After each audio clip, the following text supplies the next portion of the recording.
তো সেজন্য আজকে আমরা এই স্বপ্ন নিয়ে the significance of dream in Islam এই ব্যাপারে বিস্তর আলোচনা করবার চেষ্টা করব। আমা তৌফিকি ইল্লা বিল্লাহ।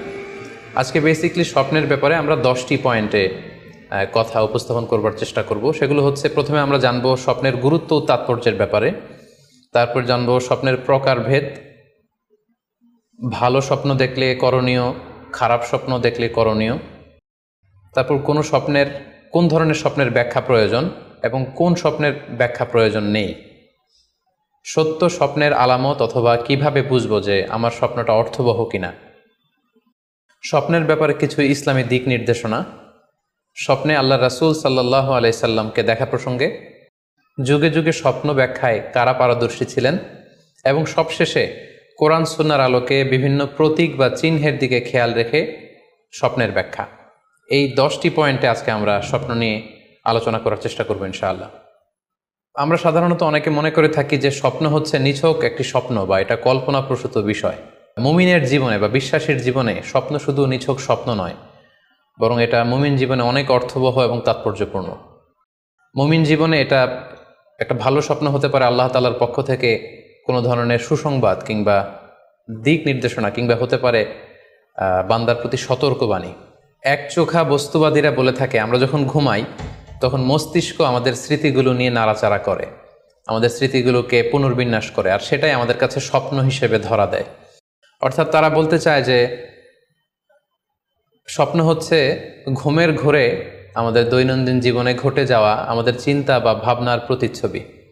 কিন্তু ইসলামের দৃষ্টিতে স্বপ্ন শুধু আমাদের চিন্তা ভাবনার প্রতিচ্ছবি নয়, এটা হতে পারে আল্লাহ তাআলার পক্ষ থেকে সুসংবাদ, হতে পারে গ্ল্যাড টাইডিংস কিংবা সতর্কবাণী। তাই এই স্বপ্নের ব্যাপারে আমাদেরকে খুব ভালো ধারণা রাখা উচিত। শুরুতে আমরা বলবো যে এর গুরুত্ব এবং তাৎপর্য কতটুকু। স্বপ্ন হচ্ছে নবুয়তের সূচনা। নবুয়তের সূচনা হয়েছিল স্বপ্নের মাধ্যমে। আল্লাহ রাসূল সাল্লাল্লাহু আলাইহি ওয়াসাল্লাম যখন নবী হিসেবে অফিসিয়ালি অ্যাসাইন্ড হন, তার আগে তিনি টানা 6 মাস স্বপ্ন দেখেছেন, যেটা সহিহ বুখারীতে এসেছে, আউয়ালু মা বুদিআ বিহি রাসূলুল্লাহ সাল্লাল্লাহু আলাইহি ওয়াসাল্লাম আর রুইয়া আস-সাদিকা ফিন নাওম। রাসূল সাল্লাল্লাহু আলাইহি ওয়াসাল্লামের কাছে ওহী বা রেভেলেশনের সূচনা হয়েছিল স্বপ্নের মাধ্যমে। ফাকানা লা ইয়ারা রুইয়া ইল্লা জাআত মিসলা ফালাকিস সুবহি। আর রাতে স্বপ্নে রাসূল সাল্লাল্লাহু আলাইহি ওয়াসাল্লাম যা দেখতেন, দিনের বেলা সেটা প্রভাতের সূর্য কিরণের ন্যায় রাসূল সাল্লাল্লাহু আলাইহি ওয়াসাল্লামের কাছে সুস্পষ্ট হয়ে যেত। অর্থাৎ যা তিনি রাতে দেখতেন স্বপ্নে, দিনের বেলা সেটাই হুবহু ঘটে যেত। তো এই হাদিস থেকে আমরা বুঝতে পারি যে স্বপ্ন হচ্ছে ওহীর সূচনা, অর্থাৎ ওহীর সূচনাটা হয়েছিল স্বপ্নের মধ্য দিয়ে।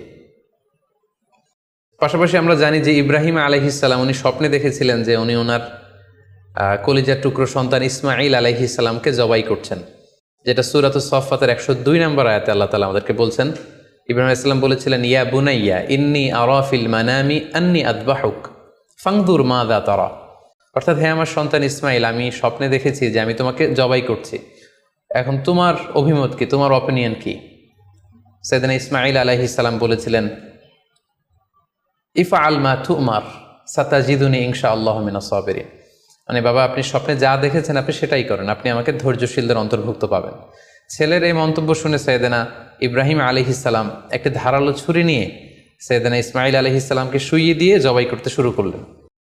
তো এই ঘটনা থেকে বোঝা যায় নবীদের স্বপ্ন এটা সাধারণ কোনো স্বপ্ন নয়, এটা ওহীর অন্তর্ভুক্ত। নবীদের স্বপ্ন যদি নিছক স্বপ্নই হতো, তাহলে একটা স্বপ্নের উপর ভিত্তি করে সাইয়েদনা ইব্রাহিম আলাইহিস সালাম ওনার সন্তানকে জবাই করার জন্য উদ্যত হতেন না। তার মানে বোঝা গেল নবীদের স্বপ্ন হচ্ছে এটা মিন ওয়াহিল্লাহ, এটা আল্লাহ তাআলার পক্ষ থেকে নবীদের প্রতি ওয়াহি। পাশাপাশি আল্লাহ রাসূল সাল্লাল্লাহু আলাইহি ওয়াসাল্লাম যখন মক্কার কাফিরদের দ্বারা অত্যাচারিত হয়ে মদিনায় হিজরত করেছিলেন, মদিনায় যাওয়ার প্রায় 6 বছর পরে 6ষ্ঠ হিজরিতে তিনি স্বপ্ন দেখলেন যে তিনি আবার মক্কায় ফিরে গিয়েছেন। সেখানে তিনি মসজিদুল হারামে প্রবেশ করেছেন এবং বাইতুল্লাহ শরীফ তিনি তাওয়াফ করছেন। তো এই স্বপ্ন দেখার পরে আল্লাহ রাসূল সাল্লাল্লাহু আলাইহি ওয়াসাল্লাম সাহাবাদেরকে নিয়ে ওমরা করার জন্য মক্কায় রওনা হলেন।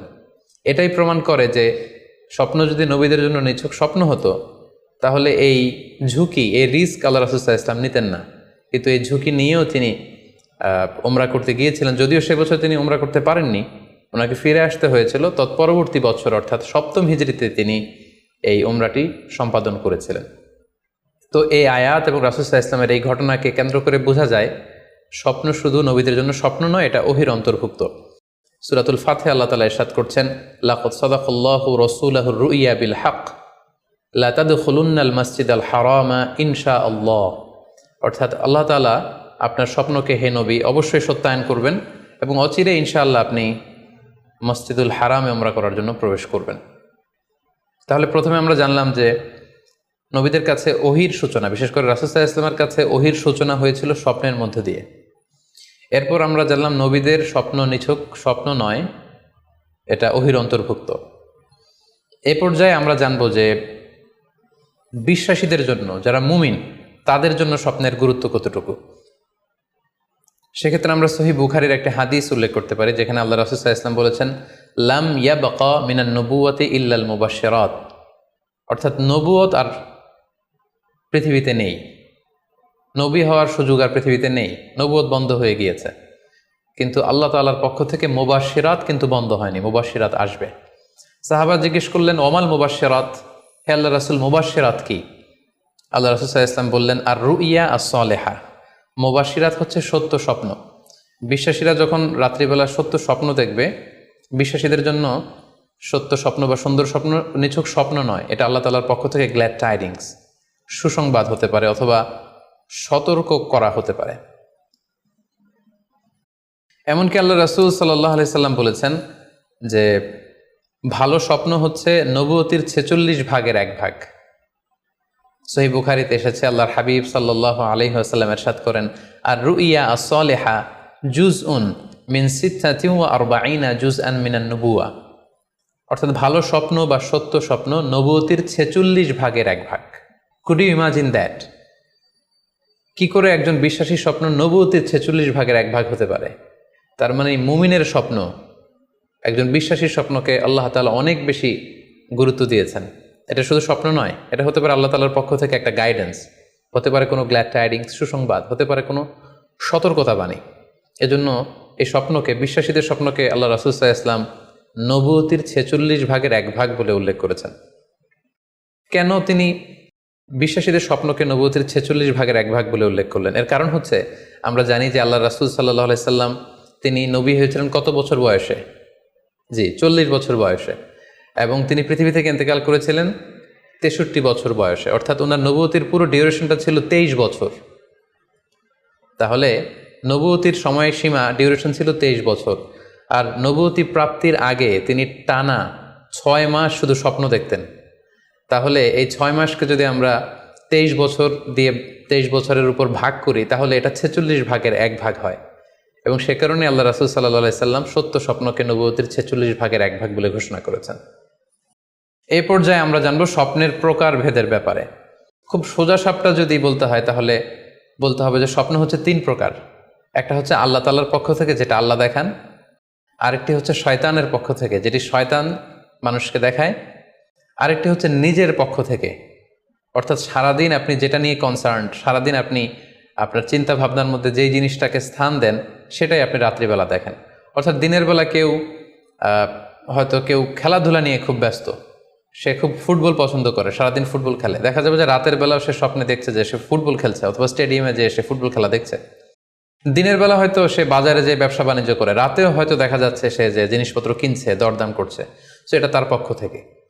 তাহলে বেসিকলি স্বপ্ন হচ্ছে 3 ধরনের, একটা আল্লাহর পক্ষ থেকে, একটা শয়তানের পক্ষ থেকে, আরেকটা হচ্ছে নিজের পক্ষ থেকে, যেটা আমরা সহিহ মুসলিমের একটি বর্ণনা থেকে জানতে পারি, যেখানে আল্লাহ রাসূল সাল্লাল্লাহু আলাইহি ওয়াসাল্লাম ইরশাদ করছেন, আর রুইয়া সালাসা, স্বপ্ন হচ্ছে 3 ধরনের।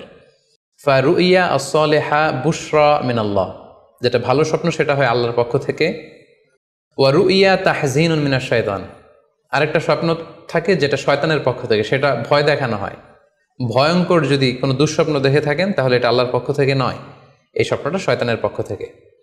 আরেকটি হচ্ছে রুইয়া মিম্মা ইউহাদ্দিসুল মারউ নাফসাহু, আরেকটি স্বপ্ন ব্যক্তি সে নিজের সাথে নিজে স্বপ্নে হয়তো কথা বলে বা এমন কিছু দেখে যেটা সুসংবাদও নয়, যেটা ভয়ঙ্করও কিছু নয়, বরং সারাদিন সে যে বিষয়টি নিয়ে চিন্তা ভাবনা করতো, রাতে সেটার একটা প্রতিচ্ছবি, সেটাই সে দেখতে পাচ্ছে।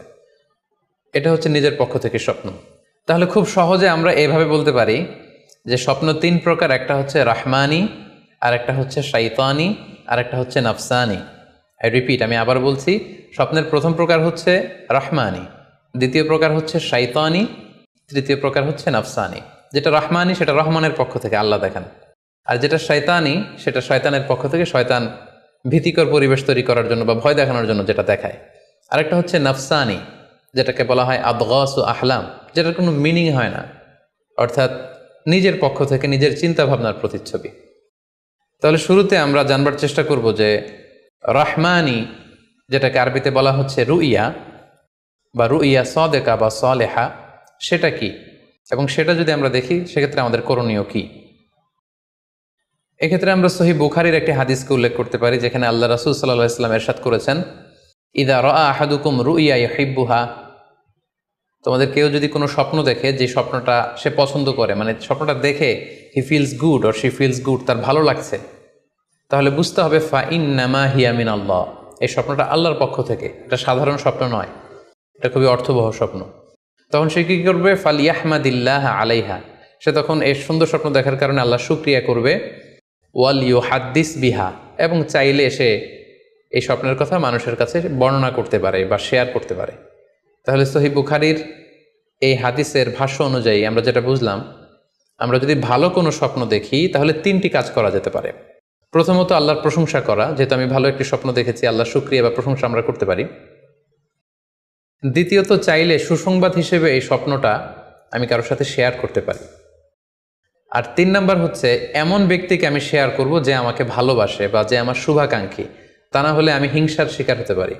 কারণ আর নেয়ামাতু মাহসুদা, যে কোনো ধরনের নেয়ামতি, আপনি যদি আল্লাহর কোনো বিশেষ মার্সি, ব্লেসিংস বা নেয়ামত পেয়ে ধন্য হন, এটা সবার ভালো নাও লাগতে পারে, এটা সবার অন্তরে সহ্য নাও হতে পারে, ফলে আপনি হিংসার শিকার হতে পারেন। সো ভালো স্বপ্ন দেখলে আপনি চাইলে কারোর কাছে শেয়ার করতে পারেন, সেক্ষেত্রে সে যদি আপনার শুভাকাঙ্ক্ষী হয় বা আপনাকে পছন্দ করে, আপনাকে ভালোবাসে, এরকম কাছের কারোর সাথে আপনি শেয়ার করতে পারেন।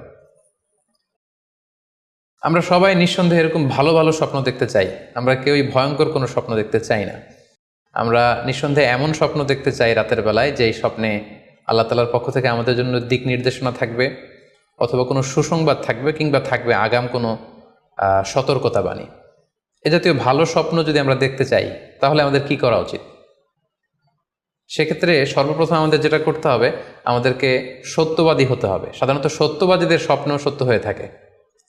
যেখানেই সত্য সেখানেই যেন আমার অবস্থান হয়, আমি যেন সবসময় সত্যের পক্ষে থাকি। 2 নম্বর হচ্ছে আকলুল হালাল, আমাকে হালাল খেতে হবে।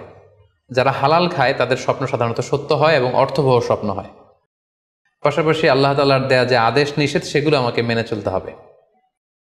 4 নম্বরে রাত্রিবেলা আমি যখন ঘুমাবো আমাকে অজু করে ঘুমাতে হবে। ওই ইয়ানামু আলা তাহারা, পবিত্রতার সাথে যদি কেউ ঘুমায় তাহলে অজু করে ঘুমালে রাতে সে যে স্বপ্ন দেখবে সাধারণত সে স্বপ্নটি সত্য হয়। যদি সম্ভব হয় ক্যাবলামুখী হয়ে শোয়া, ক্যাবলামুখী হয়ে আমরা শুতে পারি। এই বিষয়গুলো যদি আমরা এনশিওর করতে পারি, অর্থাৎ সত্যবাদী হওয়া, হালাল খাবার খাওয়া, আল্লাহর দেয়া বিধিনিষেধ সবসময় মেনে চলবার চেষ্টা করা, রাত্রিবেলা অজু অবস্থায় ঘুমানোর অভ্যেস করা, পাশাপাশি ক্যাবলামুখী হয়ে শোয়ার চেষ্টা করা, এই বিষয়গুলো যদি আমরা মেনটেন করার চেষ্টা করি তাহলে আমরা যে স্বপ্নগুলো দেখব সেগুলো সত্য স্বপ্ন হবে বলে আমরা আশা করি। প্রিয় সুধী, এবারে আমরা জানব স্বপ্নের দ্বিতীয় প্রকারের ব্যাপারে, অর্থাৎ যেটাকে আরবিতে বলা হচ্ছে হলম, বা আমরা বলেছি শয়তানি, যেটা শয়তানের পক্ষ থেকে আসে। সেক্ষেত্রে শয়তান এটা সাধারণত মানুষকে ভয় দেখানোর জন্য, ঘুমের মধ্যে তার কোনো অকল্যাণ করার জন্য যে স্বপ্নটা দেখায়, এটা হচ্ছে শয়তানি। সেক্ষেত্রে সহিহ মুসলিমের একটি হাদিসের কথা আমরা এখানে উল্লেখ করতে পারি। সেখানে আল্লাহ রাসূল সাল্লাল্লাহু আলাইহি ওয়াসাল্লাম বলেছেন, আর রুইয়া মিন আল্লাহ, ভালো স্বপ্ন হচ্ছে আল্লাহর পক্ষ থেকে, ওয়াল হুলমু মিনাশ শাইতান, আর খারাপ স্বপ্ন হচ্ছে শয়তানের পক্ষ থেকে। এখন কেউ যদি আমরা এই ভয়ঙ্কর স্বপ্ন রাতে দেখে ফেলি, যেটাকে আমরা নাইট মেয়ার বলি বা হরর ড্রিম বলি, ভয়ঙ্কর স্বপ্ন বা দুঃস্বপ্ন, যেটা দেখে আমরা খুব হাঁপিয়ে উঠি, আমাদের শ্বাস প্রশ্বাসের গতিবিধি বেড়ে যায়, আমরা খুব ভয় পাই, প্রচণ্ড ভয়ে আমরা আতকে উঠি এবং ঘুম ভেঙে যায় আমাদের, এরকম ভয়ঙ্কর স্বপ্ন যদি আমরা দেখি তখন আমরা কি করব? এ ব্যাপারে কি ইসলামের কোনো দিক নির্দেশনা আছে? হ্যাঁ, অবশ্যই দিক নির্দেশনা আছে। সেক্ষেত্রে আমরা সহিহ মুসলিমের একটি হাদিস উল্লেখ করতে পারি এখানে, যেখানে আল্লাহ রাসূল সাল্লাল্লাহু আলাইহি ওয়াসাল্লাম বলেছেন, ইযা রাআ আহাদুকুম আর রুইয়া ইয়াকরাহুহা, তোমাদের কেউ যদি রাতে এমন কোনো স্বপ্ন দেখে যেটা সে অপছন্দ করে, মানে ভয়ঙ্কর, ভীতিকর দুঃস্বপ্ন যদি সে দেখে, তাহলে ফাল ইয়াবসুক আন ইয়াসারিহি সালাসান, সে যেন তার বাম দিকে 3 বার থুতু ফেলে। ওয়াল ইস্তাইয বিল্লাহি মিনাশ শাইতানি সালাসান, আর সে যেন শয়তানের ব্যাপারে আল্লাহ তাআলার কাছে 3 বার পানাহ চায় বা আশ্রয় প্রার্থনা করে। ওয়াল ইয়াতাহাওয়াল আন জামবিহি আল্লাযী কানা আলাই, আর যে পাশে হয়ে সে শুয়েছিল সে পাশ চেঞ্জ করে অন্য পাশ হয়ে যেন সে ঘুমায়। সুবহানাল্লাহি বিহামদি, কত চমৎকার দিক নির্দেশনা। এবং সুনানে ইবনু মাজায় আরও একটি সহিহ হাদিস আমরা এখানে উল্লেখ করতে পারি, যেখানে আল্লাহ রাসূল সাল্লাল্লাহু আলাইহি ওয়াসাল্লাম বলেছেন, ইযা রাআ আহাদুকুম রুইয়া ইয়াকরাহুহা, কেউ যদি রাতে খারাপ বা ভয়ঙ্কর কোনো স্বপ্ন দেখে, ফালিয়াতাহাওয়াল, সে যেন তার বিছানা চেঞ্জ করে নেয়, জায়গা চেঞ্জ করে নেয়। অর্থাৎ সে যে বিছানায় শুয়েছিল সেখানে না, সে অন্য কোথাও শোবে, অথবা যেই টার্নে শুয়েছিল অন্য টার্নে চলে যাবে, ডানে হলে বায়ে, বায়ে হলে ডানে। ওয়াল ইয়াতফুল আন ইয়াসারিহি সালাসান, এবং তার বাম দিকে যেন সে 3 বার থুতু ফেলে। ওয়াল ইয়াসআলিল্লাহ মিন খায়রিহা ওয়াল ইয়াতাআওয়ায মিন শাররিহা, এবং সে যেন এই স্বপ্নের ভালো দিকটা আল্লাহ তাআলার কাছে কামনা করে, এবং এই স্বপ্নের মন্দ বা অকল্যাণকর দিক থেকে যেন সে আল্লাহ তাআলার কাছে পানাহ চায়। সম্মানিত সুধীমণ্ডলী, এই হাদিস দুটির আলোকে আমরা বুঝতে পারি যে কেউ যদি হরর ড্রিম বা নাইটমেয়ার, যেটাকে আমরা দুঃস্বপ্ন বা ভয়ঙ্কর স্বপ্ন বলছি, এই ধরনের স্বপ্ন অনেকেই দেখে থাকে এবং আমাদের কাছে প্রায়ই বলে যে সে দুঃস্বপ্ন দেখে রাতের বেলা, ভয়ে সে ভড়কে যায়, আতকে ওঠে, ঘুম ভেঙে যায়। এ জাতীয় দুঃস্বপ্ন যদি আপনারা কেউ দেখেন, সেক্ষেত্রে এই হাদিসের আলোকে আমরা বলতে পারি যে আপনি 6টি কাজ করবেন। 1 নম্বর হচ্ছে আপনি বাম দিকে 3 বার থুতু ফেলবেন। 2 নম্বর হচ্ছে 3 বার আপনি তাআউজ পড়বেন, অর্থাৎ আপনি পড়তে পারেন আউযু বিল্লাহি মিনাশ শাইতানির রাজিম, অর্থাৎ হে আল্লাহ, আমি বিতাড়িত শয়তানের ব্যাপারে আপনার কাছে পানাহ চাচ্ছি। অথবা আপনি পড়তে পারেন আউযু বিল্লাহি মিন শাররিহা, হে আল্লাহ, আমি এই শয়তানের অকল্যাণকর বা যে এভিল সাইড আছে, খারাপ দিক আছে, এই ব্যাপারে আমি আপনার কাছে পানাহ চাচ্ছি। 3 বার আপনি এটা পড়বেন। 3 নম্বরে আপনি যদি আপনার ঘুমকে আবারও কন্টিনিউ করতে চান, তাহলে বা দিকে থেকে যদি স্বপ্ন দেখেন, তাহলে আপনি ডান দিকে টার্ন করবেন। আপনি ডান কাতে ঘুমাচ্ছিলেন এরকম যদি হয়, তাহলে বাম দিকে আপনি সরে যাবেন, অথবা যেখানে শুয়েছিলেন ওই জায়গাটা চেঞ্জ করে অন্য কোথাও শোবেন। 4 নাম্বার হচ্ছে আপনি যদি ঘুম আর কন্টিনিউ করতে না চান, তাহলে আপনি অজু করে ফেলবেন।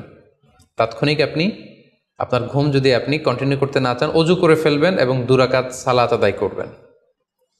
5 নাম্বার হচ্ছে এই স্বপ্ন আপনি কারোর সাথে শেয়ার করবেন না। এ ব্যাপারে আমরা সামনে বিস্তারিত বলছি। ভয়ঙ্কর স্বপ্ন দেখলে সাধারণত কারোর সাথে শেয়ার করবেন না। যদি শেয়ার করতে হয়, তাহলে প্রলিফিক স্কলার, ভালো আলেম, যার এলেম আছে, যার আমল আছে, এরকম লোক, কিংবা আপনার ওয়েল উইশার যারা আছে, আপনার শুভাকাঙ্ক্ষী, এরকম কারোর সাথে শেয়ার করতে পারেন।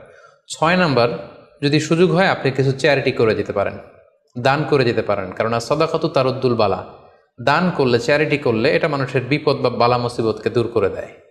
এ পর্যায়ে আমরা শুনবো স্বপ্নের 3 নম্বর প্রকারের ব্যাপারে, অর্থাৎ যেটাকে আমরা বলেছিলাম আদগাস ও আহলাম বা নাফসানি। এটা আল্লাহ তাআলাও দেখান না, যেটা শয়তানও ভয় দেখানোর জন্য দেখায় না, বরং এটা আমার চিন্তা ভাবনার প্রতিচ্ছবি।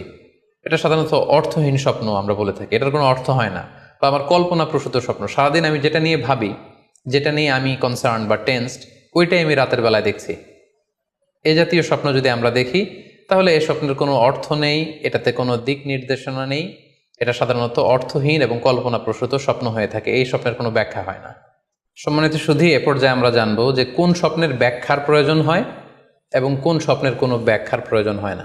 সাধারণত ব্যাখ্যা প্রয়োজন হয় কি হয় না, এদিক থেকে স্বপ্ন 2 ধরনের। এক হচ্ছে সরিহ, মানে ডিরেক্ট ড্রিম, যেটা সুস্পষ্ট, অর্থাৎ রাতে আপনি যা স্বপ্নে দেখেছেন দিনের বেলা সেটাই ঘটতে দেখেছেন। আপনি রাতে স্বপ্ন দেখলেন আপনার কোনো একজন কাছের লোক মারা গিয়েছে, এরপরের দিন আপনি শুনলেন আসলেই সেই ব্যক্তিটি মারা গিয়েছে। অথবা রাতের বেলা আপনি কোনো একটা ঘটনা দেখলেন, তারপরের দিন সেই ঘটনাটাই আপনি ঘটতে দেখলেন। এটাকে বলা হয় ডিরেক্ট ড্রিম, মানে সুস্পষ্ট এবং সরিহ, একেবারে স্পষ্ট স্বপ্ন। এটার কোনো ব্যাখ্যার প্রয়োজন হয় না, কারণ আপনি যা দেখেছেন সেটাই ঘটেছে। আরেকটা প্রকার হচ্ছে গয়রু সরিহ, মানে যেটা স্পষ্ট নয়, ইনডিরেক্ট ড্রিম, যেটা অস্পষ্ট। এটা হচ্ছে সিম্বলিক বা আইকনিক ড্রিম। আপনি এমন অস্পষ্ট, আইকনিক বা এমন কিছু সিম্বল দেখেছেন রাতে ঘুমের ঘরে স্বপ্নে, যেটা থেকে সুস্পষ্ট আসলে কিছু বোঝা যায় না, বরং এখানে একটা সিম্বল আছে, এখানে একটা প্রতীক আছে বা আইকন আছে। এই জাতীয় যে স্বপ্নগুলো আছে, সাধারণত এগুলোর ব্যাখ্যার প্রয়োজন হয়, যেহেতু আপনি বুঝতে পারছেন না যে এটা দিয়ে আসলে কি বোঝানো হচ্ছে। সম্মানিত সুধী, এ পর্যায়ে আমরা জানার চেষ্টা করব যে সত্য স্বপ্নের আলামত কি কি, অর্থাৎ কিভাবে বুঝবো যে আমি যে স্বপ্নটা দেখেছি এই স্বপ্নটা সত্য কিনা বা অর্থবহ কিনা। অনেকে আমাদের কাছে জানতে চায় যে আমি এই স্বপ্নটা দেখেছি, এটা কি সত্য স্বপ্ন, এটা কি অর্থবহ স্বপ্ন, বা এটা কি আল্লাহর পক্ষ থেকে কোনো গাইডেন্সমূলক বা দিক নির্দেশনা বা সুসংবাদমূলক স্বপ্ন। কিভাবে আমরা বুঝতে পারি? কিছু আলামত রয়েছে, কিছু নিদর্শন রয়েছে যেগুলোর আলোকে কিন্তু আমরা সহজেই বুঝতে পারি যে স্বপ্নটা সত্য কিনা। সুনানে আবু দাউদের এক বর্ণনায় আল্লাহ রাসূল সাল্লাল্লাহু আলাইহি ওয়াসাল্লাম ইরশাদ করেছেন, আসদাকুন নাসি রুইয়া আসদাকুহুম হাদিসা। যে ব্যক্তি সত্য কথা বলে বেশি, তার স্বপ্ন সত্য হয় বেশি। তাহলে সহজে আমরা বুঝলাম, আপনি যদি সত্যবাদী হন, সাধারণত আপনার স্বপ্নগুলো জেনারেলি সত্য হবে। সেক্ষেত্রে সত্য স্বপ্ন বা অর্থবহ স্বপ্ন চেনার প্রথম আলামত হচ্ছে এই স্বপ্ন দেখে আপনার ভাল লাগবে।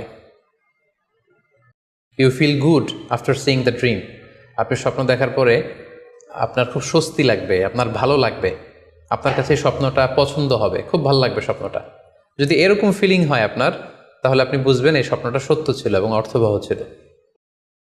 2 নাম্বার হচ্ছে true dreams are very short and concise. সত্য স্বপ্ন খুবই শর্ট হয়, কনসাইজ হয়। আরবিতে যেটাকে বলা হয় ওয়াদেহা জালিয়া, খুবই শর্ট, স্পষ্ট, ক্লিয়ার এবং কনসাইজ। অনেকে রাতে অনেক লম্বা লম্বা স্বপ্ন দেখে, লম্বা এপিসোড দেখে, একটার পর একটা ঘটনা দেখতে থাকে, মুভির মতো লম্বা লম্বা ঘটনা সে দেখতে থাকে। এই জাতীয় লম্বা লম্বা ঘটনা যদি আপনি দেখে থাকেন রাতে, বা এপিসোড আকারে একটার পর একটা ঘটনা যেটার সাথে কোনো মিল নেই, এই জাতীয় স্বপ্নের সাধারণত কোনো অর্থ হয় না, এগুলো অর্থবহ স্বপ্ন নয়। অর্থবহ স্বপ্ন চেনার 3 নাম্বার আলামত বা সাইন হচ্ছে রিপিটেশন। অর্থাৎ একই স্বপ্ন যদি আপনি বারবার দেখেন তাহলে বুঝতে হবে এটা অর্থবহ স্বপ্ন, এবং এটার মাধ্যমে আল্লাহ তাআলা আপনাকে কোনো দিক নির্দেশনা বা গাইডেন্স দিতে যাচ্ছেন। আপনাকে বোঝার চেষ্টা করতে হবে যে আসলে আল্লাহ তাআলা আপনাকে কি বোঝাতে চাচ্ছেন।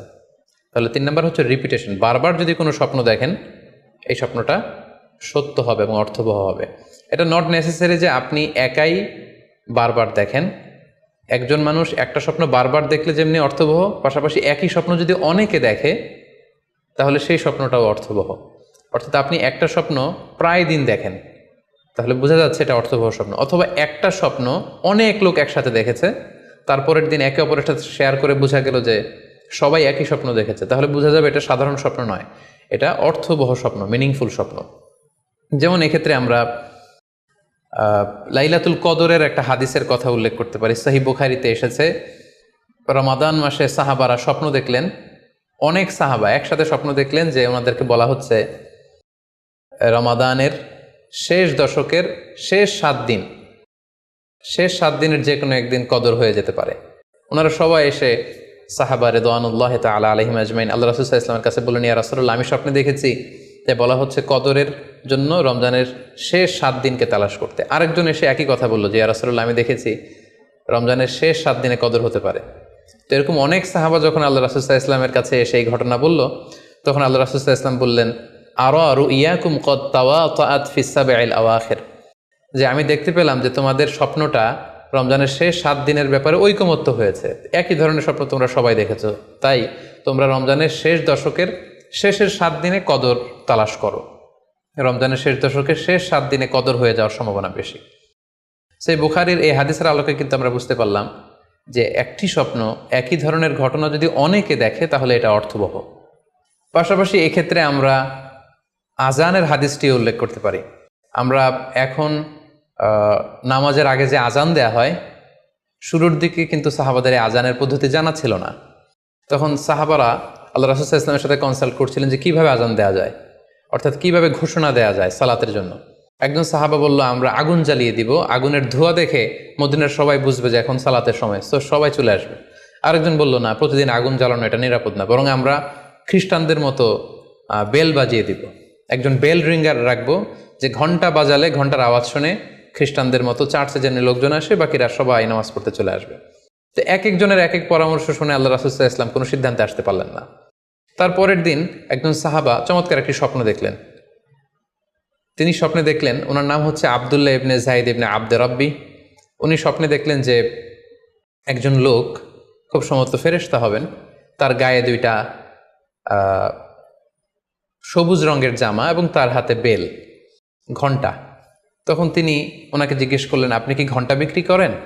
তখন স্বপ্নে সেই লোকটি বলল, ঘন্টা দিয়ে তুমি কি করবে? তো সাহাবী বললেন যে ঘন্টা দিয়ে আমরা নামাজের জন্য আহ্বান করব। তো স্বপ্নে সেই সবুজ কাপড় পরিহিত লোক বলল যে ঘন্টার চাইতেও যদি চমৎকার একটা আইডিয়া তোমার সাথে শেয়ার করি, সেটাকে তুমি শুনবে? সাহাবী বললেন, হ্যাঁ শুনবো। তখন তিনি বললেন, ঘন্টা না বাজিয়ে তোমরা উঁচু একটা জায়গায় দাঁড়িয়ে আল্লাহু আকবার, আল্লাহু আকবার, আল্লাহু আকবার, আল্লাহু আকবার, আশহাদু আল্লা ইলাহা ইল্লাল্লাহ, আশহাদু আন্না মুহাম্মাদুর রাসূলুল্লাহ, এই বাক্যগুলো তোমরা বলবে। এই বাক্যগুলোর মধ্য দিয়ে আল্লাহর বরত্বের ঘোষণা হবে, রাসূল সাল্লাল্লাহু আলাইহি ওয়াসাল্লামের রিসালাতের ঘোষণা হবে, মানুষকে চমৎকার বাক্যে নামাজের দিকে ডাকাও হবে, ফলে লোকজন নামাজেও চলে আসবে। এই চমৎকার কথা শুনে সাহাবা তো অবাক হয়ে গেলেন, ওনার ঘুম ভেঙে গেল। উনি সকালবেলা আল্লাহ রাসূল সাল্লাল্লাহু আলাইহি ওয়াসাল্লামের কাছে এসে পুরো ঘটনা শোনালেন যে একজন লোককে আমি দেখলাম হাতে ঘন্টা, আমি বললাম ঘন্টা কিনবো সালাতের আহ্বানের জন্য, তিনি আমাকে এই কয়েকটা বাক্য শিখিয়ে বললেন ঘন্টা না বাজিয়ে এই বাক্যগুলো দিয়ে আহ্বান করলে কেমন হয়। আল্লাহ রাসূল সাল্লাল্লাহু আলাইহি ওয়াসাল্লাম এই স্বপ্নের কথা শুনে তিনি অভিভূত হলেন। তিনি বললেন, তুমি ঠিকই দেখেছ, তুমি সঠিক স্বপ্ন দেখেছ। যেহেতু বেলালের কণ্ঠ খুব দরাজ, বেলালকে ডাকো, আমাদের ঘন্টাও বাজানোর দরকার নেই, আগুন জ্বালানোর দরকার নেই, বেলালকে বাক্যগুলো মুখস্থ করিয়ে দাও। বেলাল মসজিদে নববীর পাশে দাঁড়িয়ে আওয়াজ করে এই আজান দিবে, এই ঘোষণা দিবে। এই আজান শুরু হলো। বেলাল রাদিয়াল্লাহু তাআলা আনহু একটা উঁচু জায়গায় দাঁড়িয়ে আল্লাহু আকবার, আল্লাহু আকবার বলে তিনি আজান দিতে শুরু করলেন। এই বাক্যগুলো শুনে সাইয়েদনা ওমরে ফারুক দৌড়াতে দৌড়াতে আল্লাহ রাসূল সাল্লাল্লাহু আলাইহি ওয়াসাল্লামের কাছে আসলেন। এসে বললেন, ইয়া রাসূলুল্লাহ, বেলাল এই বাক্যগুলো কোত্থেকে শিখেছে? গত রাতে তো আমি দেখেছি যে আমাকে একজন লোক বলেছে যে তোমরা এই বাক্যগুলোকে ব্যবহার করে লোকজনকে সালাতের জন্য আহ্বান করো। আল্লাহ রাসূল সাল্লাল্লাহু আলাইহি ওয়াসাল্লাম শুনে অবাক হলেন। অর্থাৎ ওই সাহাবী ঠিক যেমন স্বপ্ন দেখেছেন, ইসলামের দ্বিতীয় খলিফা সাইয়েদনা ওমরে ফারুক রাদিয়াল্লাহু তাআলা আনহু উনিও একই স্বপ্ন দেখেছেন। তার মানে একই স্বপ্ন যদি একাধিক লোকজন দেখে থাকে, সেটা যেমনি অর্থবহ, আবার আপনি একাও যদি একটি স্বপ্ন বারবার বারবার দেখেন, সেটাও অর্থবহ। আমরা আজান যে কিভাবে ইন্ট্রোডিউস হলো মুসলিম কমিউনিটির মধ্যে, এই হাদিসের আলোকে বুঝতে পারি যে কোনো স্বপ্ন আপনি বারবার দেখলে বা অনেকে একই স্বপ্ন দেখলে সে স্বপ্নটা অর্থবহ হবে। অর্থবহ স্বপ্ন দেখার 4 নম্বর সাইন হচ্ছে শেষ রাতের স্বপ্ন সাধারণত অর্থবহ হয়। অর্থাৎ লাস্ট 1/3 অফ দ্য নাইট, রাতের শেষাংশে যদি আপনি ফজরের আগ দিয়ে যে স্বপ্নটা মানুষ দেখে, সাধারণত এই স্বপ্নটা অর্থবহ হয়, এটা সত্য স্বপ্ন হয়। কারণ এই টাইমে আল্লাহ তাআলা প্রথম আকাশে নেমে আসেন বা মনোনিবেশ করেন এবং ডাকতে থাকেন, কার রিজিকের দরকার আমি রিজিক দেব, কার অর্থের দরকার আমি অর্থ এর ব্যবস্থা করে দেব, কার কি দরকার আমার কাছে চাও, অসুস্থরা আমি তাদেরকে সুস্থ করে দেব। সো ওই টাইমে আল্লাহ তাআলার বিশেষ একটা রহমত পৃথিবীতে নেমে আসে, ফলে শেষ রাতের স্বপ্ন সাধারণত অর্থবহ স্বপ্ন হয়। পাশাপাশি হাদিসে এসেছে যে কিয়ামতের আগ দিয়ে মুমিনরা যে স্বপ্নগুলো দেখবে, এই স্বপ্নগুলো সাধারণত অর্থবহ হবে। অর্থাৎ কিয়ামতের একেবারে আগ মুহূর্তে যখন মুসলমানরা খুব স্ট্রাগল করবে, মুসলমানরা যখন খুব বিপদে থাকবে, তখন মুসলমানদের যে স্বপ্নগুলো তারা রাতের বেলা দেখবে, এগুলো মিথ্যা হবে না, বেশিরভাগ স্বপ্নই সত্য হবে, অর্থবহ হবে। যেটা আমরা সহিহ বুখারীর একটা হাদিস থেকে জানতে পারি, যেখানে আল্লাহ রাসূল সাল্লাল্লাহু আলাইহি ওয়াসাল্লাম ইরশাদ করেছেন, ইযা ইকতারাবা যামানু লাম তাকাদ রুইয়াল মুমিনি তাকযিব। অর্থাৎ কিয়ামতের সময় যত ঘনিয়ে আসবে, কাছাকাছি আসবে, মুমিন বা বিশ্বাসীদের স্বপ্ন ঠিক তত সঠিক হতে থাকবে। মুমিনদের তখনকার স্বপ্ন বেশিরভাগই সত্য হবে, সেটা মিথ্যা হবে না। তাহলে এই হাদিস থেকে আমরা জানলাম কিয়ামতের আগ দিয়ে মুমিনরা যে স্বপ্নগুলো দেখবে, এগুলো সত্য হবে, অর্থবহ হবে। এ পর্যায়ে আমরা জানবার চেষ্টা করব যে স্বপ্নের ব্যাপারে কিছু ইসলামের দিক নির্দেশনা রয়েছে। আমরা যদি এই দিক নির্দেশনাগুলো, গাইডেন্সগুলো মেনে চলি, তাহলে স্বপ্ন নিয়ে আমাদের খুব একটা কনফিউশনে থাকতে হবে না। সেক্ষেত্রে প্রথম গাইডলাইন হচ্ছে অপ্রয়োজনে স্বপ্ন অন্যের সাথে শেয়ার না করা। Do not mention the dream for interpretation except a prolific scholar or any well wisher to you. কেউ যদি খুব বড় আলেম হয়ে থাকেন, শায়েখ হয়ে থাকেন, তার ইলম আছে, আমল আছে, এরকম কারো কাছে শেয়ার করতে পারেন। অথবা আপনার শুভাকাঙ্ক্ষী আপনাকে ভালো অ্যাডভাইস করতে পারে, আপনাকে পছন্দ করে, এরকম লোক ছাড়া কারো কাছে স্বপ্ন শেয়ার করা যাবে না। সুনানে তিরমিজিতে স্বপ্ন অন্যের সাথে শেয়ার না করার ব্যাপারে একটি হাদিস এসছে, যেখানে আল্লাহ রাসূল সাল্লাল্লাহু আলাইহি সাল্লাম বলেছেন, লা ইয়াকুসুহা ইল্লা আলা ওয়াদ্দিন। অর্থাৎ যে তোমাকে পছন্দ করে এমন কারো কাছে ছাড়া স্বপ্ন শেয়ার করবে না। অথবা আউজি রাইন, এমন লোক যে ডিসিশন দিতে পারে, he can advise you, he can provide you the right decision, এরকম লোক যদি আপনার কাছের শুভাকাঙ্ক্ষীদের মধ্যে থেকে কেউ থেকে থাকে, আপনি তার সাথে শেয়ার করতে পারেন। ওয়ালা ইউহাদ্দিসু বিহা ইল্লা লাবিবান আও হাবিবান, সে আপনার হাবিব, সে আপনার বন্ধু, সব কাছের লোক, বজম ফ্রেন্ড, আপনার শুভ কামনা করে সব সময়, এই জাতীয় লোকের কাছে আপনি স্বপ্ন শেয়ার করতে পারেন। অন্য এক বর্ণনায় এসেছে ওয়ালা ইয়াকুসুর রুইয়া ইল্লা আলা আলিমিন আও নাসিহ, স্বপ্ন শেয়ার করতে হলে ভালো আলেমের কাছে শেয়ার করো, অথবা নাসিহ, যে তোমাকে ভালো অ্যাডভাইস করতে পারবে, উপদেশ দিতে পারবে, এরকম কারো কাছে শেয়ার করো, অন্য কারো কাছে নয়। সুনানে তিরমিজিতে এ ব্যাপারে একটি বাব রচনা করা হয়েছে যে বাবু লা তাকুসুর রুইয়া ইল্লা আলা আলিম আও নাসিহ, আলেম বা শুভাকাঙ্ক্ষী নসিহতকারী ছাড়া কারো কাছে স্বপ্ন শেয়ার করা যাবে না। এর কারণ হচ্ছে, আমরা আগেই বলেছি যে আপনি স্বপ্নে যদি ভালো কিছু দেখে থাকেন, এটা এমন কারো কাছে যদি শেয়ার করেন যে আপনাকে পছন্দ করে না, তাহলে আপনি হিংসার শিকার হতে পারেন। সেক্ষেত্রে আমরা সূরা ইউসুফের 5 নম্বর আয়াতের কথা খেয়াল করতে পারি, যেখানে ইউসুফ আলাইহিস সালাম বলেছিলেন যে ইয ক্বালা ইউসুফু লি আবিহি ইয়া আবাতি ইন্নী রাআইতু আহাদা আশারা কাওকাবান ওয়াশ শামসা ওয়াল কমারা রাআইতুহুম লি সাজিদিন ক্বালা ইয়া বুনাইয়া লা তাকসুস রুইয়াকা আলা ইখওয়াতিকা ফায়াকিদু লাকা কাইদা।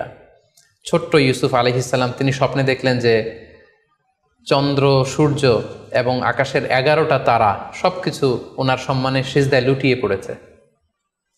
তো ইয়াকুব আলাইহিস সালাম ওনার ছেলেকে বললেন যে বাবা ইউসুফ, খবরদার, সাবধান, এই স্বপ্নের কথা তুমি তোমার ভাইদেরকে বলতে যেও না। যদি তুমি তোমার ভাইদের সাথে এই চমৎকার স্বপ্নের কথা শেয়ার করো, তাহলে ফায়াকিদু লাকা কাইদা, তারা তোমাকে নিয়ে হিংসা করবে, ষড়যন্ত্র করবে। তাহলে আমরা বুঝলাম যে যার তার কাছে চাইলে আমরা স্বপ্ন শেয়ার করতে পারবো না, বরং এক্ষেত্রে বুঝে শুনে সাবধানে শেয়ার করতে হবে। এক্ষেত্রে মুস্তাদরেকে হাকিমে একটি চমৎকার হাদিস উল্লেখ হয়েছে, সেটি হচ্ছে কেন যে কারো কাছে স্বপ্ন শেয়ার করা যাবে না, করলে সমস্যা কি। সেক্ষেত্রে বলা হয়েছে যে ফাইন্না রুইয়া তাকাউ আলামা তুআব্বার, অর্থাৎ স্বপ্নের ব্যাখ্যা তেমনই হয়ে থাকে যেমন এটার ব্যাখ্যা করা হয়। এই ব্যাপারটা কিন্তু সাধারণ কোনো কথা নয়। আপনি একজনের কাছে যার কোনো জ্ঞান নেই স্বপ্নের ব্যাপারে, হুট করে তার কাছে স্বপ্নের ব্যাখ্যা জানতে চাইলেন, আর তিনিও হুট করে এমন একটা ব্যাখ্যা করে দিল, ফলে দেখা যাবে উনি যেটা ব্যাখ্যা করেছেন সেটাই ঘটবে আপনার জীবনে। সো স্বপ্নের কথা যে কারো কাছে বলতে নেই। ফাইন্না রুইয়া তাকাউ আলামা তুআব্বার, কেননা স্বপ্নের ব্যাখ্যা তেমন হয়ে থাকে যেমন এটার ব্যাখ্যা করা হয়। সো ব্যাখ্যা যদি কেউ করতে চান, আপনি ভালো ব্যাখ্যা করবেন, জেনে শুনে বুঝে তার শুভাকাঙ্ক্ষী হয়ে সুন্দর ব্যাখ্যা করবেন, কেননা খারাপ কোনো ব্যাখ্যা করে দিলে সেই ব্যাখ্যাই হয়ে যেতে পারে।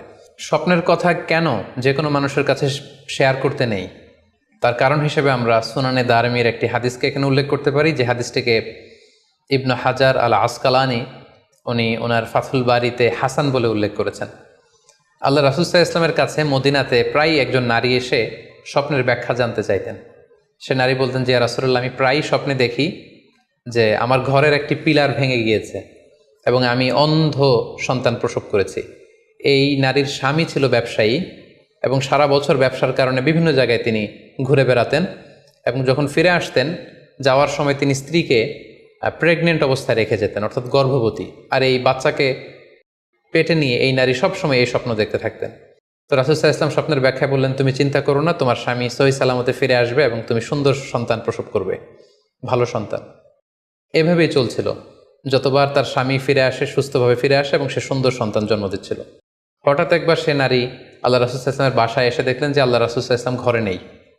আম্মাজান আয়েশাকে তিনি বললেন যে আমি সবসময় এরকম স্বপ্ন দেখি। তখন আম্মাজান আয়েশা বললেন, তাহলে এই স্বপ্নের ব্যাখ্যা জানার জন্য তুমি রাসূল সাল্লাল্লাহু আলাইহি ওয়াসাল্লামের কাছে আসো, তুমি কি স্বপ্ন দেখো? তখন সে নারী আম্মাজান আয়েশার কাছে খুলে বললেন যে আমি স্বপ্নে দেখি যে আমার ঘরের একটি পিলার ভেঙে গিয়েছে আর আমি একটি অন্ধ সন্তান প্রসব করেছি। একথা শুনে আম্মাজান আয়েশা রাদিয়াল্লাহু তাআলা আনহা অবাক হয়ে গেলেন। তিনি বললেন, তাই নাকি? তোমার স্বপ্ন যদি সত্য হয় তাহলে ঠিকই তোমার স্বামী মারা যাবে এবং তুমি একজন ফাজের পাপাচারী সন্তান প্রসব করবে। ঠিকই দেখা গিয়েছিল, তার পরের বছর তার স্বামী যখন আসলো, জীবিত আসতে পারেনি, তার স্বামী ইন্তেকাল করেছিল এবং এই নারী যে সন্তান প্রসব করেছিল সেটি ছিল একটি পাপাচারী সন্তান। তো এই ঘটনা আল্লাহ রাসূল সাল্লাল্লাহু আলাইহি ওয়াসাল্লাম শুনে আম্মাজান আয়েশাকে বললেন, আয়েশা, তুমি এটা ঠিক করোনি।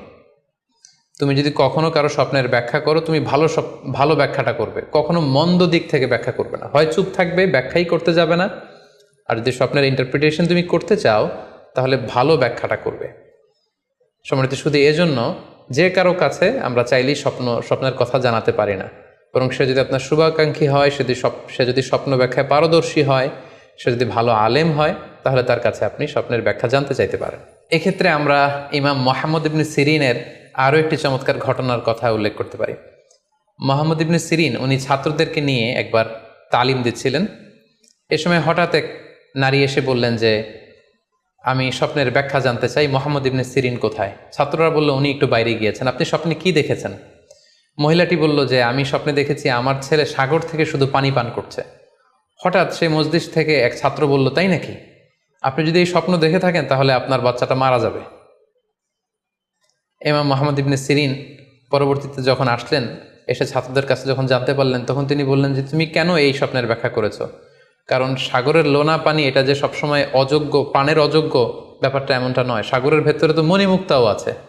বরং আমি হলে ব্যাখ্যা করতাম যে তোমার ছেলে সাগর থেকে পানি খাচ্ছে, তোমার ছেলে অনেক বড় আলেম হবে।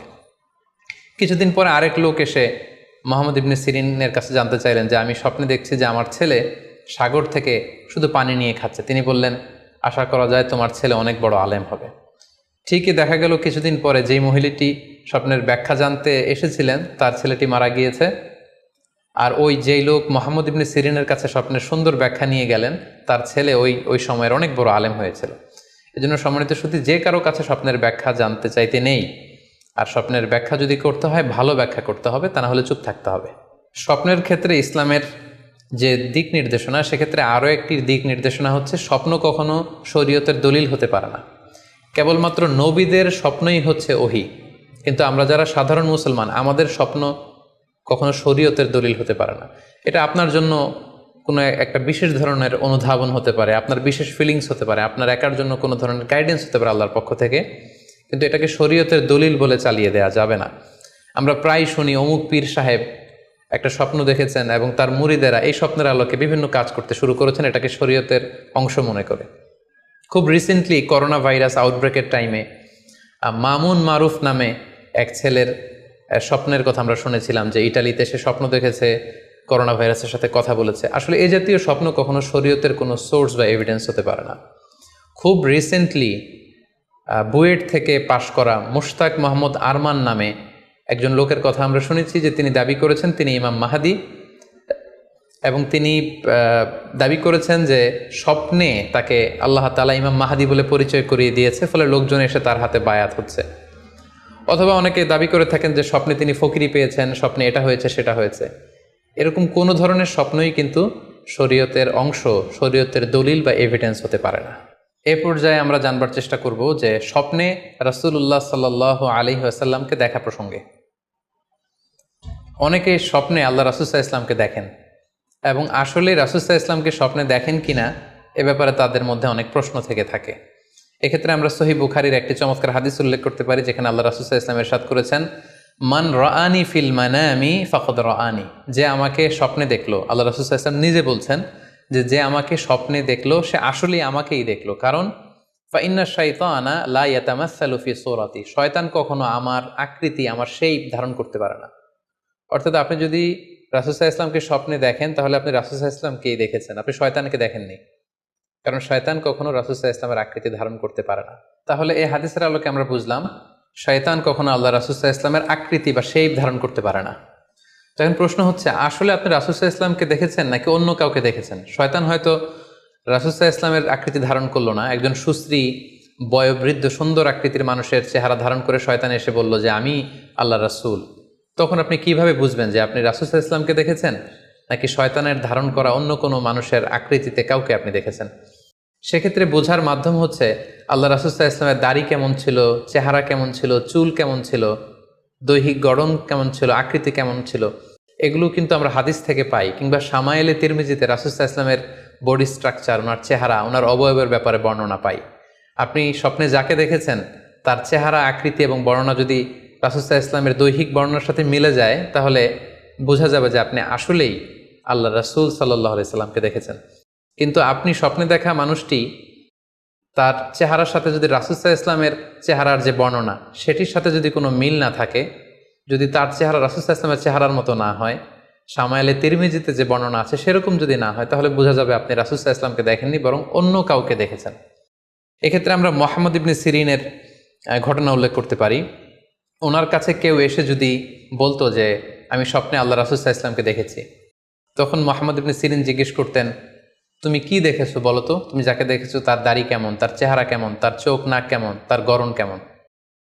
তখন ওই ব্যক্তি যখন বর্ণনা দিত আর সেই বর্ণনা যখন আল্লাহ রাসূল সাল্লাল্লাহু আলাইহি ওয়াসাল্লামের আকৃতির সাথে মিলে যেত, তখন মুহাম্মদ ইবনে সিরিন বলতেন, তুমি ঠিকই স্বপ্নে আল্লাহ রাসূল সাল্লাল্লাহু আলাইহি ওয়াসাল্লামকে দেখেছো। কিন্তু ওই ব্যক্তির বর্ণনা যদি এমন হতো যে না, এর সাথে রাসূল সাল্লাল্লাহু আলাইহি ওয়াসাল্লামের হাদিসে বা শামাইলে তিরমিজিতে রাসূল সাল্লাল্লাহু আলাইহি ওয়াসাল্লামের দেহের যে বর্ণনা, এটার সাথে কোনো মিল নেই, তখন মুহাম্মদ ইবনে সিরিন বলতেন, না, তুমি স্বপ্নে আল্লাহ রাসূল সাল্লাল্লাহু আলাইহি ওয়াসাল্লামকে দেখোনি, বরং তুমি অন্য কাউকে দেখেছো। এ পর্যায়ে আমরা জানবার চেষ্টা করব যে যুগে যুগে কারা স্বপ্ন ব্যাখ্যায় খুব পারদর্শী ছিলেন। নবীদের মধ্যে সাইয়েদনা ইউসুফ আলাইহিস সালাম, তিনি সবচেয়ে ভালো স্বপ্নের ব্যাখ্যা করতে পারতেন। সাহাবাদের মধ্যে সাইয়েদনা আবু বকর রাদিয়াল্লাহু তাআলা আনহু চমৎকার স্বপ্নের ব্যাখ্যা করতে পারতেন, এবং তাবিঈদের মধ্যে মুহাম্মদ ইবনে সিরিন চমৎকার স্বপ্নের ব্যাখ্যা করতে পারতেন। আর বলার অপেক্ষা রাখে না যে অবশ্যই আল্লাহ রাসূল সাল্লাল্লাহু আলাইহি ওয়াসাল্লাম তিনিও চমৎকার স্বপ্নের ব্যাখ্যা করতে পারতেন। সহিহ মুসলিমে, সুনানে আবু দাউদে একটি হাদিস এসছে যে আল্লাহ রাসূল সাল্লাল্লাহু আলাইহি ওয়াসাল্লাম ফজরের সালাতের পরে তাসবিহ শেষে সাহাবাদের কাছে জানতে চাইতেন যে গতকাল রাতে কে কি স্বপ্ন দেখেছো আমার কাছে বলো, আমি সেই স্বপ্নের ইন্টারপ্রিটেশন তোমাদেরকে জানাবো।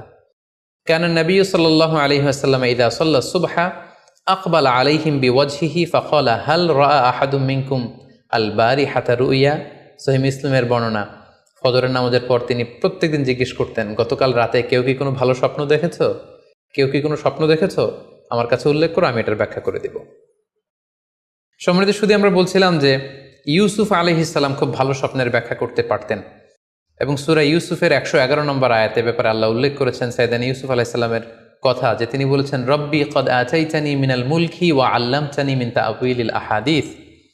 মানে হে আমার রব, আপনি আমাকে রুলিং পাওয়ার দিয়েছেন এবং আপনি আমাকে you taught me how to interpret the dreams, কিভাবে স্বপ্নের ব্যাখ্যা করতে হয় এটা আপনি আমাকে শিক্ষাদান করেছেন। এবং সূরা ইউসুফে আমরা জানি যে 3টি স্বপ্নের কথা সেখানে উল্লেখ রয়েছে। ইউসুফ আলাইহিস সালাম নিজেই একটি স্বপ্ন দেখেছিলেন ছোটবেলায়, তারপর 2জন প্রিজনার ইউসুফ আলাইহিস সালামের সাথে জেলখানায় ছিল, তাদের 2টা স্বপ্নের ব্যাখ্যা তিনি করে দিয়েছেন, এবং মিশরের তৎকালীন যে রাজা কিং, সেই কিংয়ের স্বপ্নের ব্যাখ্যাও সাইয়েদনা ইউসুফ আলাইহিস সালাম করে দিয়েছিলেন। সাহাবীদের মধ্যে সাইয়েদনা আবু বকর রাদিয়াল্লাহু তাআলা আনহু চমৎকার স্বপ্নের ব্যাখ্যা করতে পারতেন, এবং আল্লাহ রাসূল সাল্লাল্লাহু আলাইহি ওয়াসাল্লাম মাঝে মাঝে ইচ্ছা করে আবু বকর রাদিয়াল্লাহু তাআলা আনহুর কাছে স্বপ্নের ব্যাখ্যা জানতে চাইতেন, এবং আবু বকর রাদিয়াল্লাহু তাআলা আনহু নিজেও মাঝে মাঝে ইচ্ছা করে রাসূল সাল্লাল্লাহু আলাইহি ওয়াসাল্লামের কাছে বলতেন যে ইয়া রাসূলুল্লাহ, এই স্বপ্নের ব্যাখ্যাটা আমি করি। আল্লাহ রাসূল সাল্লাল্লাহু আলাইহি ওয়াসাল্লাম তখন আবু বকর রাদিয়াল্লাহু তাআলা আনহুকে স্বপ্নের ব্যাখ্যা করার অনুমতি প্রদান করতেন। এক্ষেত্রে আমরা আল খাসাইসুল কুবরা, জালালউদ্দিন সুয়ুতির লেখা, সেখানকার একটি বর্ণনার কথা উল্লেখ করতে পারি, যেখানে আল্লাহ রাসূল সাল্লাল্লাহু আলাইহি সাল্লাম আবু বকর রাদিয়াল্লাহু তাআলা আনহুর কাছে একটি স্বপ্নের উল্লেখ করলেন। বললেন, আবু বকর, আমি গত রাতে স্বপ্নে দেখেছি যে তুমি আর আমি 2জন মিলে দৌড় প্রতিযোগিতা করছি, এবং দেখলাম যে আমি তোমার 2.5 গজ সামনে, তুমি আমার 2.5 গজ পেছনে, অর্থাৎ আমি এই দৌড় প্রতিযোগিতায় বিজয় লাভ করেছি এবং তুমি আমার 2.5 হাত পেছনে। এর ব্যাখ্যা কি হতে পারে? তখন সাইয়েদনা আবু বকর রাদিয়াল্লাহু তাআলা আনহু বললেন, ইয়া রাসূলুল্লাহ, আমার মনে হচ্ছে যে আপনি আমার আগে পৃথিবী থেকে বিদায় নেবেন এবং আপনার ইন্তেকালের 2.5 বছর পরে আমি পৃথিবী থেকে বিদায় নিব, অর্থাৎ আপনি আমার 2.5 বছর আগে পৃথিবী ছাড়বেন আর আমি আপনার 2.5 বছর পরে পৃথিবী ছাড়ব। এবং আমরা যদি বাস্তবতা এবং ইতিহাস খেয়াল করি তাহলে আমরা সেটাই দেখব যে আল্লাহ রাসূল সাল্লাল্লাহু আলাইহি সাল্লামের ইন্তেকালের 2.5 বছর পরে সাইয়েদনা আবু বকর রাদিয়াল্লাহু তাআলা আনহু তিনি ইন্তেকাল করেছিলেন। সাইয়েদনা আবু বকর রাদিয়াল্লাহু তাআলা আনহুর স্বপ্ন ব্যাখ্যার পারদর্শিতা নিয়ে আমরা এক্ষেত্রে মুস্তাদরেকে হাকিমের একটি হাদিস উল্লেখ করতে চাই, যেখানে এই হাদিসটি মুস্তাদরেকে হাকিমেও এসেছে, সুনানে আবু দাউদেও এসেছে, এবং হাদিসটি সহিহ। আম্মা জান আয়েশা রাদিয়াল্লাহু তাআলা আনহা, উনি একটি স্বপ্ন দেখলেন যে আকাশ থেকে 3টি চাঁদ ওনার ঘরে খসে পড়েছে, এবং এই স্বপ্ন দেখে তিনি ওনার পিতা আবু বকর রাদিয়াল্লাহু তাআলা আনহুকে জিজ্ঞেস করলেন যে আমি স্বপ্নে দেখেছি যে আকাশের 3টি চাঁদ এসে আমার ঘরে পড়েছে, এর ব্যাখ্যা কি হতে পারে? তখন আবু বকর রাদিয়াল্লাহু তাআলা আনহু ওনার কন্যা আম্মা জান আয়েশা রাদিয়াল্লাহু তাআলা আনহাকে বললেন যে এই স্বপ্নের ব্যাখ্যা হচ্ছে এই পৃথিবীর 3জন মানুষের কবর তোমার ঘরে অবস্থিত হবে। সুবহানাল্লাহি বিহামদি। এবং আমরা জানি যে আল্লাহ রাসূল সাল্লাল্লাহু আলাইহি ওয়াসাল্লাম যখন ইন্তেকাল করলেন তখন আল্লাহ রাসূল সাল্লাল্লাহু আলাইহি ওয়াসাল্লামকে কবর দেওয়া হয়েছিল আম্মা জান আয়েশা রাদিয়াল্লাহু তাআলা আনহার ঘরে, এবং তখন আবু বকর রাদিয়াল্লাহু তাআলা আনহু বলেছিলেন যে আয়েশা, তোমার কি মনে আছে তুমি যে একটা স্বপ্নের ব্যাখ্যা আমার কাছে জানতে চেয়েছিলে যে 3টি আকাশের চাঁদ তোমার ঘরে খসে পড়েছে, এই দেখো আল্লাহ রাসূল সাল্লাল্লাহু আলাইহি ওয়াসাল্লামের কবর তোমার ঘরে হয়েছে, তুমি জেনে রেখো যে 3টা চাঁদের শ্রেষ্ঠ চাঁদ হচ্ছে এটি। এবং আমরা এও জানি যে আবু বকর রাদিয়াল্লাহু তাআলা আনহু ইন্তেকালের পরে আম্মাজান আয়েশার ঘরেই কবর হয়েছে, এবং ওমরে ফারুকের কবরও আম্মাজান আয়েশা রাদিয়াল্লাহু তাআলা আনহুর ঘরেই অবস্থিত। তাহলে এই হাদিসগুলোর আলোকে আমরা বুঝতে পারি যে সাহাবাদের মধ্যে আবু বকর রাদিয়াল্লাহু তাআলা আনহু ছিলেন স্বপ্ন ব্যাখ্যায় সবচেয়ে পারদর্শী। তাবিঈদের মধ্যে স্বপ্ন ব্যাখ্যায় সবচেয়ে পারদর্শী ছিলেন মুহাম্মদ ইবনে সিরিন। আমরা ওনার নাম প্রায় শুনে থাকি। তিনি স্বপ্ন ব্যাখ্যার ক্ষেত্রে খুব এক্সপার্ট ছিলেন।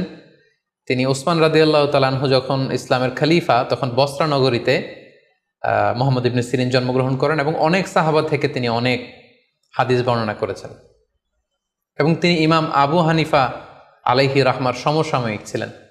ইমাম আবু হানিফা একবার স্বপ্নে দেখলেন যে তিনি আল্লাহ রাসূল সাল্লাল্লাহু আলাইহি ওয়াসাল্লামের কবর খুঁড়ছেন, অথবা কবরের লাশ বের করছেন কিংবা কাফন বের করছেন।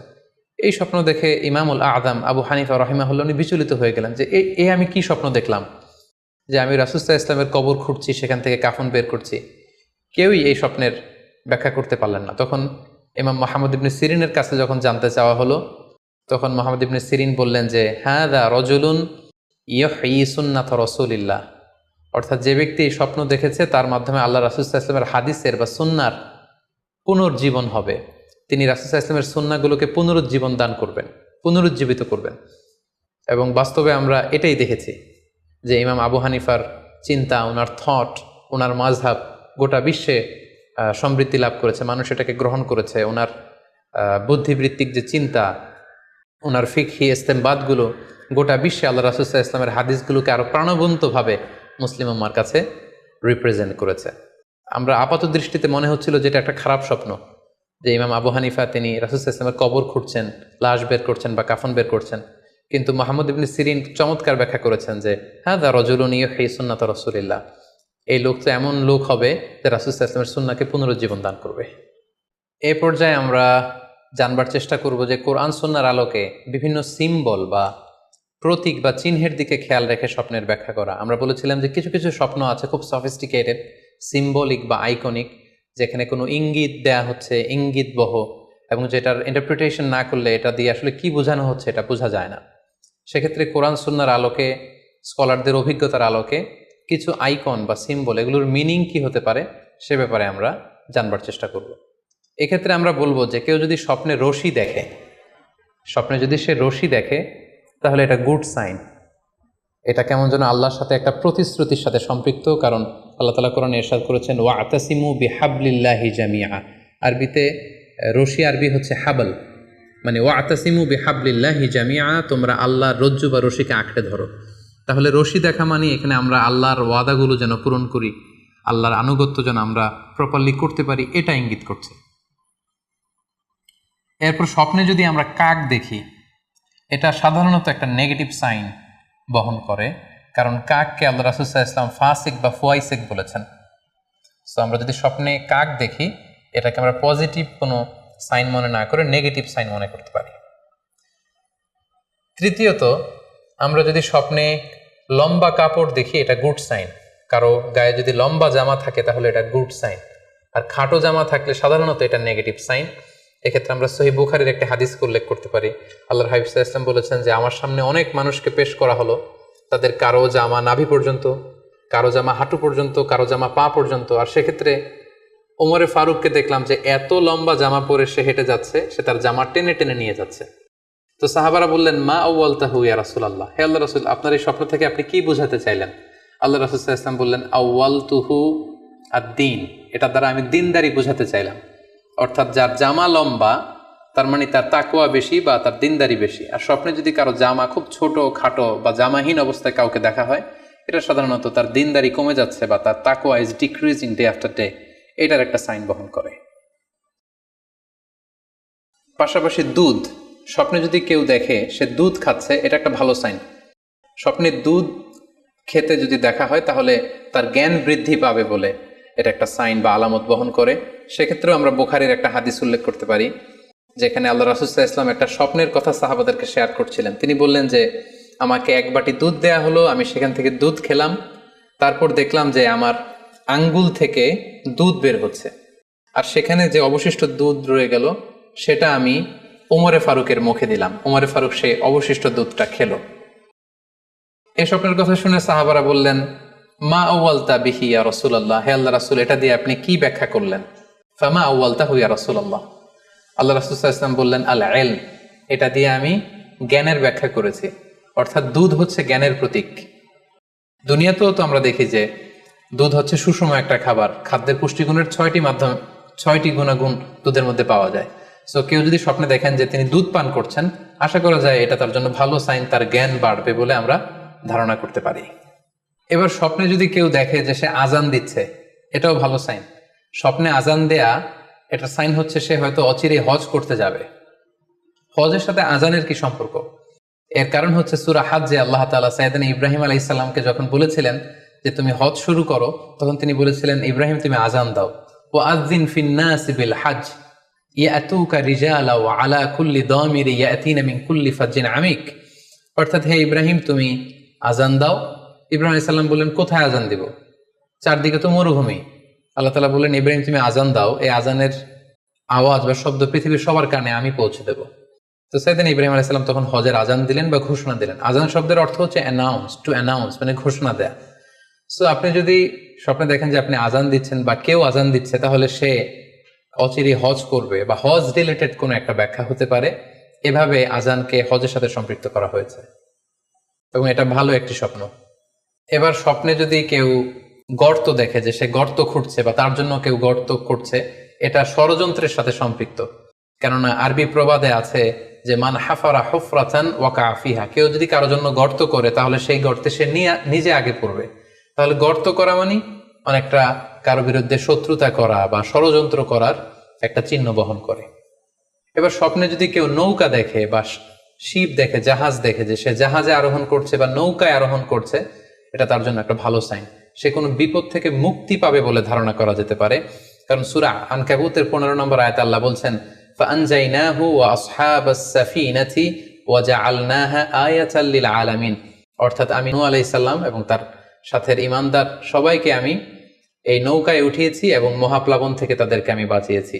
আর এই মহাপ্লাবনকে আমি গোটা বিশ্বের জন্য একটা নিদর্শন করে রেখেছি। সো নৌকায় ওঠা বা জাহাজে ওঠা, কোনো শিপে বা লঞ্চে ওঠা, এটা আপনি বিপদ থেকে মুক্তি পাবেন, and you are in the safe zone, এই ধরনের একটা ইঙ্গিত বহন করে।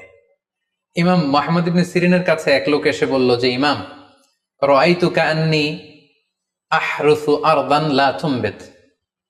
হে ইমাম, আমি স্বপ্নে দেখেছি যে আমি একটি শস্য ক্ষেত্র চাষ করছি কিন্তু কোনো ফসল হচ্ছে না, এটার মানে কি? তিনি ব্যাখ্যা করে দিলেন, আনতা তা'জিলু আন ইমরাআতিক, অচিরেই হয়তো তোমার স্ত্রীর সাথে তোমার সেপারেশন হয়ে যেতে পারে। কারণ কোরআনে স্ত্রীকে শস্য ক্ষেত্রের সাথে তুলনা করা হয়েছে মেটাফরিক্যালি। সূরা বাকারার 223 নম্বর আয়াতে আল্লাহ বলছেন, নিসাউকুম হারসুল লাকুম ফাআতু হারসাকুম আন্না শি'তুম। অর্থাৎ তোমাদের স্ত্রীরা হচ্ছে তোমাদের শস্য ক্ষেতের মতো, তোমরা যেভাবে খুশি এই শস্য ক্ষেত্রটাকে সুন্দরভাবে চাষাবাদ করতে পারো। তাহলে শস্য ক্ষেতের সাথে বা ক্রপ ল্যান্ডসের সাথে আপনার স্ত্রীর সাথে সম্পর্ক হওয়া বা সেপারেশন হওয়া, এইভাবে ইঙ্গিত নেওয়া যেতে পারে। সবশেষে একটি ঘটনা উল্লেখ করার মধ্য দিয়ে আমরা এই সিম্বলিক বা আইকনিক ব্যাপারটা শেষ করতে চাই। সেটি হচ্ছে, ব্যক্তির ভিন্নতার কারণে কিন্তু স্বপ্নের ব্যাখ্যাও ভিন্নতা হতে পারে। ব্যক্তি ভিন্নতার কারণে স্বপ্নের ব্যাখ্যাও ভিন্ন হবে। একই স্বপ্ন দুইজন লোক দেখলো, দুইজনের স্বপ্নের ব্যাখ্যা কিন্তু দুরকম হতে পারে। সেক্ষেত্রে আমরা মুহাম্মদ ইবনে সিরিনের একটা ঘটনা উল্লেখ করতে পারি। মুহাম্মদ ইবনে সিরিনের কাছে এক লোক এসে বলল যে, আমি স্বপ্নে দেখেছি আমি আজান দিচ্ছি, এটার ব্যাখ্যা কি? উনি বললেন, তুমি হজ করতে যাবে। তার কিছুদিন পরে আরেক লোক এসে একই স্বপ্ন দেখলো। তিনি বললেন যে, আমি স্বপ্নে দেখেছি যে আমি আজান দিচ্ছি। তো তিনি বললেন, চুরিতে তোমার হাত কাটা যাবে। তো ওনার ছাত্ররা দুইজন লোকের কাছে দুই ধরনের উত্তর দেওয়ার কারণে অবাক হয়ে জিজ্ঞেস করলেন যে, হে ইমাম, একই স্বপ্ন দুইজন দেখলো কিন্তু আপনি এক একজনকে এক এক উত্তর কেন দিলেন? তো তিনি বললেন যে, এই দুজনকে আমি চিনি এবং তাদের ব্যক্তিগত জীবন সম্পর্কে আমি জানি। সো তাদের জীবন আচরণ, তাদের ব্যক্তিত্বের কারণে আমি দুই ধরনের ব্যাখ্যা করেছি। প্রথম জনের ব্যাখ্যা করেছি আমি সূরা হজের আলোকে, কারণ সূরা হজে আল্লাহ ইব্রাহিম আলাইহিস সালামকে বলেছেন, ওয়া আযযিন ফিন নাসি বিল হজ, তুমি মানুষের মাঝে হজের জন্য আজান দাও, ঘোষণা দাও। সো সেই লোকটি আজান দিয়েছে, তার মানে আশা করা যায় সে হজে যাবে। আর দ্বিতীয় লোকটির স্বপ্নের ব্যাখ্যা আমি করেছি সূরা ইউসুফের আলোকে। সূরা ইউসুফে একটি আয়াত আছে, সুম্মা আযানা মুআযযিনুন আইয়াতুহাল আইর ইন্নাকুম লাসারিকুন। অর্থাৎ মিশরের কিং এর একটি পানপাত্র চুরি হয়ে গিয়েছিল। ইউসুফ আলাইহিসসালাম ইচ্ছা করে সেটা তার ভাই বানিয়ামিনের ইয়ামিনের খাদ্যের প্যাকেটের ভেতরে ঢুকিয়ে দিয়েছিলেন। আর তখন সেখানকার স্টাফরা বা সৈনিকেরা আজান দিয়েছিল, মানে ঘোষণা দিয়ে বলেছিল, হে ক্যারাভান, হে কাফেলার লোকেরা, তোমরা চুরি করেছো। তো তিনি মুহাম্মদ ইবনে সিরিন বললেন যে দ্বিতীয় লোকটার ব্যাপারে আমি জানি, সে আসলে অসাধু একজন লোক, এবং তার ক্ষেত্রে সে স্বপ্নে যেহেতু আজান দিতে দেখেছে, সে কখনো হজে যাবে না, বরং সূরা ইউসুফের আলোকে চুরিতে তার হাত কাটা যাবে। তো এভাবে আমরা কোরআন সুন্নাহর আলোকে বা স্কলারদের যে অভিব্যক্তি সেগুলোর আলোকে স্বপ্নের মধ্যে থেকে যেগুলো সিম্বলিক, আইকনিক, যেগুলো ইঙ্গিতবহ, এগুলোর ব্যাখ্যা আমরা এভাবে করতে পারি। সম্মানিত শুধু এই ছিল স্বপ্ন নিয়ে আমাদের আজকের আলোচনা। আমরা এই আলোচনা থেকে বুঝতে পারলাম যে স্বপ্ন 3 ধরনের হতে পারে। কোনোটা আল্লাহ দেখান দিক নির্দেশনার জন্য বা সুসংবাদ স্বরূপ, কোনোটা শয়তানের পক্ষ থেকে ভয় দেখানোর জন্য, আর কোনোটা হচ্ছে আমাদের চিন্তা ভাবনার প্রতিচ্ছবি। আর স্বপ্ন যতটা সম্ভব অন্যের কাছে না শেয়ার করতে পারলেই ভালো। বিশেষ করে যদি আপনি ভয়ঙ্কর দুঃস্বপ্ন দেখে থাকেন, সেক্ষেত্রে এমন লোকের কাছে আপনি শেয়ার করুন যে আপনাকে পছন্দ করে, যার কোরআন সুন্নাহর জ্ঞান আছে, যার মধ্যে এলেম আছে, আমল আছে। আর আপনারা আপনাদের কারো কাছে যদি আপনাদের ফ্রেন্ডস অ্যান্ড ফ্যামিলির কেউ বা আশেপাশের কেউ এসে যদি হুট করে তার স্বপ্নের কথা বলে দেয়, আপনি হুট করে তার ইন্টারপ্রিটেশন বা ব্যাখ্যা করতে যাবেন না। আপনি বেটার হয় যে আপনি চুপ থাকবেন, অথবা আপনি যদি ব্যাখ্যা করতে চান তাহলে ভালো ব্যাখ্যা করবেন। আল্লাহ তাআলা আমাদের সবাইকে কথাগুলো বুঝার ও আমল করার তৌফিক দান করুক। হাযা মা ইনদি ওয়াল ইলমু ইনদাল্লাহ আলাইহি তাওয়াক্কালতু ওয়া ইলাইহি উনীব। ওয়াসসালামু আলাইকুম ওয়া রাহমাতুল্লাহি ওয়া বারাকাতুহু।